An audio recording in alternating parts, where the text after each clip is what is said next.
इतिहास के पन्नों से में आपका स्वागत है।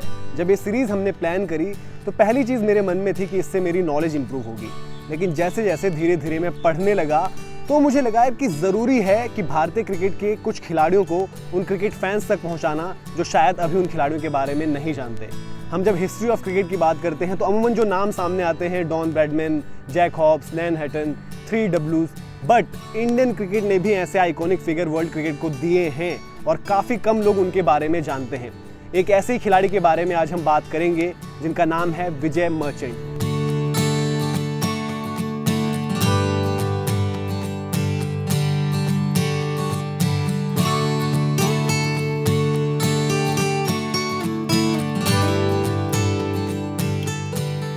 विजय माधवजी ठाकरसे का जन्म हुआ 12 अक्टूबर 1911 बॉम्बे में और फर्स्ट क्लास क्रिकेट में अगर बात करें हाईएस्ट एवरेजेस का तो सर डॉन ब्रैडमैन के बाद सेकंड बेस्ट एवरेज है विजय मर्चेंट का। विजय मर्चेंट ने 71 की बैटिंग एवरेज मेंटेन की 150 फर्स्ट क्लास मैचेस में। अगर मैं बात करूं वर्ल्ड क्रिकेट में उनके रुतबे की तो डॉन ब्रैडमैन को ये निराशा हुई थी कि विजय मर्चेंट उनके अगेंस्ट सीरीज नहीं खेल पाएंगे, क्योंकि 1947 में जब भारतीय टीम ने ऑस्ट्रेलिया का दौरा किया तो Vijay merchant poor health conditions की वजह से दौरे पर नहीं जा सके थे। इंग्लैंड के legendary cricketer Charles Burgess Fry का कहना था कि काश हम विजय मर्चेंट को व्हाइट पेंट कर पाते और एशेज में बतौर ओपनर उतार पाते। भारतीय क्रिकेट को उन्होंने ओपनिंग का आर्ट सिखाया और बॉम्बे स्कूल ऑफ बैटिंग जो पूरे वर्ल्ड में हम अक्सर सुनते हैं उसके फाउंडर विजय मर्चेंट ही थे। शायद इंडिया के डॉन ब्रैडमैन तो वो थे ही। अगर आप उनकी एवरेजेस देखें फर्स्ट क्लास क्रिकेट में ब्रैडमैन के बाद उनकी एवरेज है। मुझे तो ये मानना है कि विजय मर्चेंट भारतीय क्रिकेट बैट्समैनशिप अगर हम देखें तो उसके एब्सोल्यूट टॉप पे रहेंगे। जितना भी सुनील गावस्कर, सचिन तेंदुलकर, विराट कोहली आ जाएं, Vijay Merchant will be one of the very best of all time. Vijay Merchant ने स्कूल क्रिकेट से ही अपना एक नाम बनाना शुरू कर दिया था। महज 15 साल की उम्र में उन्होंने एक मैच की दोनों इनिंग्स में 100 जमाया। उसके बाद कॉलेज क्रिकेट में भी डोमिनेट किया। 1932 में जब भारत ने पहला टेस्ट मैच खेलना था इंग्लैंड के खिलाफ इंग्लैंड में तो तय माना जा रहा था कि विजय मर्चेंट डेब्यू करेंगे, लेकिन विजय मर्चेंट जो कि हिंदूज की तरफ से खेलते थे और हिंदू जिमखाना ने यह तय किया कि वो इंग्लैंड के दौरे पर नहीं जाएंगे, क्योंकि उस वक्त आज़ादी की लड़ाई चल रही थी और भारत के बहुत सारे नेता जेलों में बंद थे। तो इस वजह से विजय मर्चेंट को अपने डेब्यू के लिए थोड़ा इंतजार करना पड़ा। साल 1933 में जब इंग्लैंड की टीम भारत के दौरे पर आई तो विजय मर्चेंट ने फाइनली अपना डेब्यू किया। पहली सीरीज में वो बतौर मिडिल ऑर्डर बैट्समैन खेले और उन्होंने उतनी शानदार तो नहीं पर एक नोटिसेबल परफॉर्मेंस दी जिसमें एक हाफ सेंचुरी भी शामिल थी।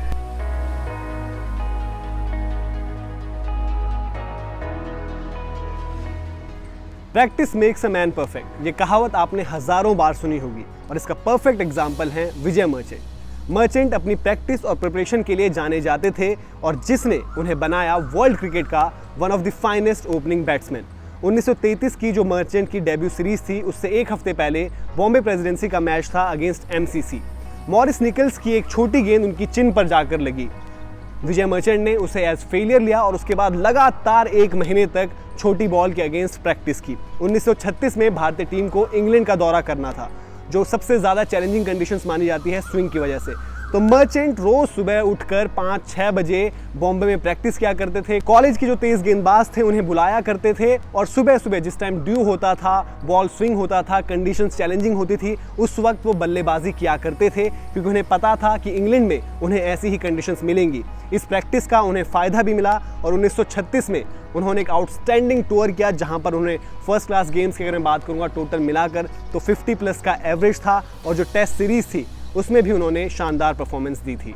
1936 सीरीज़ में जब भारत इंग्लैंड का दौरा किया तो विजय मर्चेंट और मुश्ताक अली का वो पार्टनरशिप, हालांकि मुश्ताक अली ने पहला शतक बनाया बट विजय मर्चेंट ने भी शतक बनाया उस टेस्ट मैच में। And that 203 run partnership, first overseas century partnership, centurions from India, Vijay Merchant and Mushtaq Ali. और उस टूर में अगर आप देखें तो Vijay Merchant was clearly the best batsman by a mile. और सब कहते थे कि अगर भारत से एक batsman in the 1935, 36, 37 period was the best in the world, वो विजय मर्चेंट थे। 1936 के इंग्लैंड दौरे पर विजय मर्चेंट ने फर्स्ट क्लास मैचेस में आउटस्टैंडिंग परफॉर्मेंस दी, जिसके बाद ये तय किया गया कि टेस्ट सीरीज में पहली बार विजय मर्चेंट अब बतौर ओपनर उतरेंगे। उन्होंने अपने प्रदर्शन से सबको प्रभावित किया। 3 टेस्ट मैचों की सीरीज में 47 की एवरेज से 282 रन बनाए, जिसमें शामिल था 1 शतक। इस दौरे पर उनकी आउटस्टैंडिंग परफॉर्मेंस को देखते हुए उन्हें Wisden cricketer of the year भी नेम किया गया, लेकिन 1936 से लेकर 1946 तक भारत कोई भी टेस्ट मैच नहीं खेल पाया ड्यू टू वर्ल्ड वॉर 2। लेकिन उस दौरान विजय मर्चेंट ने रणजी ट्रॉफी में और पेंटेंगुलर टूर्नामेंट में जमकर रन बनाए। रणजी ट्रॉफी में अगर मैं उनके रिकॉर्ड के बारे में आपको बताऊं तो उनका एवरेज सबसे ज्यादा है। अगर उन्हें हम ब्रैडमैन कह दें रणजी ट्रॉफी का तो वो गलत नहीं हुआ, क्योंकि उनका बैटिंग एवरेज 98.75 है। 47 पारियों में उन्होंने 16 शतक लगाए हैं। और इस दौरान पेंटेंगुलर और रणजी ट्रॉफी की बात करूं तो विजय मर्चेंट और विजय हजारे का एक डुअल चलता रहता था। विजय हजारे भी एक बहुत ही शानदार बल्लेबाज थे, जिसके बारे में हम इस सीरीज में आगे बात करेंगे। लेकिन विजय मर्चेंट विजय हजारे की लगातार टसल चलती रहती थी। विजय मर्चेंट 100 बनाते थे, विजय हजारे वहां 100 बनाते थे। इधर विजय मर्चेंट का 200 हुआ तो विजय हजारे भी 200 लगाते थे। तो ये बड़ा एक्साइटिंग था, जिसने डोमेस्टिक क्रिकेट को भारत में जिंदा रखा। वो कहते हैं विजय ईरा, विजय मर्चेंट, विजय हजारे। आज विजय हजारे ने 250 रन बनाए तो कल विजय मर्चेंट 250 रन बनाएंगे। तो उनको अगर आप ये कहें कि इंडिया के डॉन ब्रैडमैन थे, गलत नहीं होगा। इनका जो कंसिस्टेंसी है ना, जो हम सचिन तेंदुलकर के बारे में कहते हैं, वो कंसिस्टेंसी करीब 10-15 साल तक चलता रहा, which is what makes Vijay Merchant that much more important और उतना ही influential in the history of Indian cricket. World war 2 के बाद 1946 में इंटरनेशनल क्रिकेट दोबारा वापस शुरू हुआ और फिर से भारत को इंग्लैंड का दौरा करना था। और इस दौरे पर विजय मर्चेंट ने और भी ज़्यादा इम्प्रूव परफॉर्मेंस दी। फर्स्ट क्लास मैचेस में उन्होंने 26 मैचेस में 74 के एवरेज से रन बनाए, 7 शतक, जिनमें से 2 दोहरे शतक थे। और अगर टेस्ट सीरीज की बात करें इंडिया वर्सेस इंग्लैंड, तो इस सीरीज में विजय मर्चेंट ने 3 मैचेस में 49 के एवरेज से रन्स बनाए, जिसमें 1 शतक शामिल था। और उस दौरे पर वो हाईएस्ट रन स्कोरर थे, जबकि इंग्लैंड के बैटिंग लाइनअप में स्टार खिलाड़ी थे लेन हटन और वैली हैमंड। 1946 टूर में, हालांकि भारत वो टूर में इंग्लैंड से हार गया था, but Vijay Merchant as a batsman clearly उन्होंने दिखा दिया था, ये साबित कर दिया था कि वो वर्ल्ड के टॉप 3, 4, 5 बैट्समैन में से ज़रूर थे। सो विजय मर्चेंट, मैंने जो पहले भी आपसे कहा है, अगर भारतीय क्रिकेट हिस्ट्री अगर आप देखें तो सुनील गावस्कर साहब, सचिन तेंदुलकर, इस क्लास ऑफ बैट्समैनशिप में आपको विजय मर्चेंट का नाम भी लेना चाहिए। 1946 के इंग्लैंड दौरे के बाद विजय मर्चेंट को 5 साल और इंतजार करना पड़ा इंटरनेशनल क्रिकेट में अगला टेस्ट मैच खेलने के लिए। वजह थी उनकी बिगड़ती सेहत। 1951 में फाइनली विजय मर्चेंट दोबारा मैदान पर उतरे और एक बार फिर से सामने थी इंग्लैंड। दिल्ली टेस्ट मैच में उन्होंने एक शानदार शतक लगाया।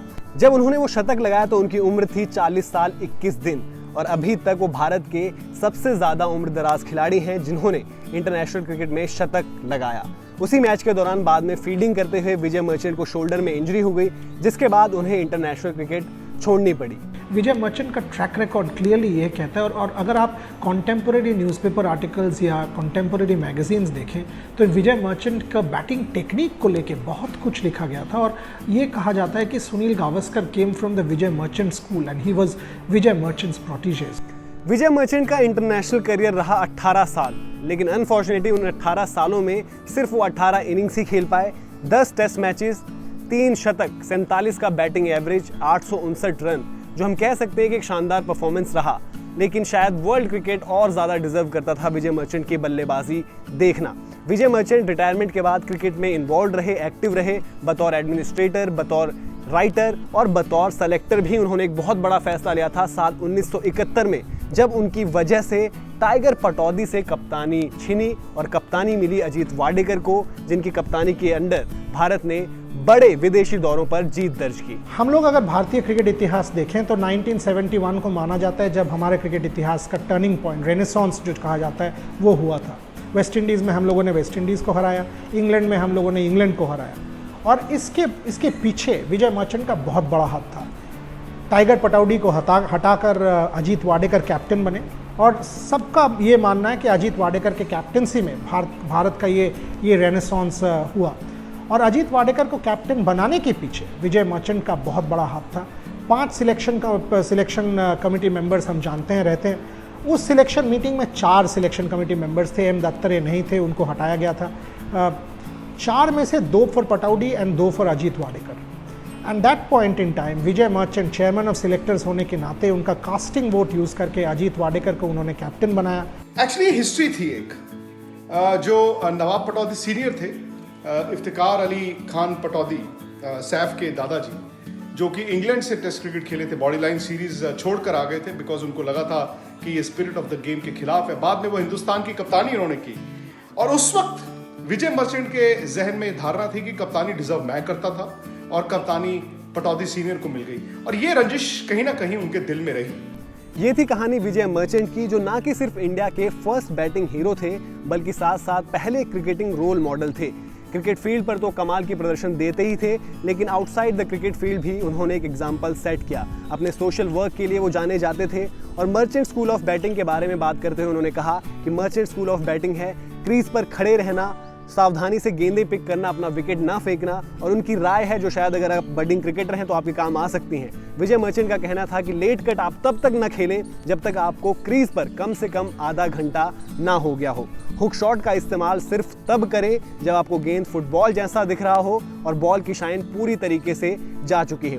तो ये बताता है कि विजय मर्चेंट अपनी विकेट को कितना वैल्यू करते थे और किस वजह से उन्होंने इतने ज़्यादा रन्स बनाए और उनका इतना ज़्यादा नाम हुआ। इस स्टोरी पर अपना फीडबैक कमेंट सेक्शन में ज़रूर दें। आपको इस तरह की स्टोरीज और चाहिए तो मुझे सोशल मीडिया के जरिए ज़रूर बताएं।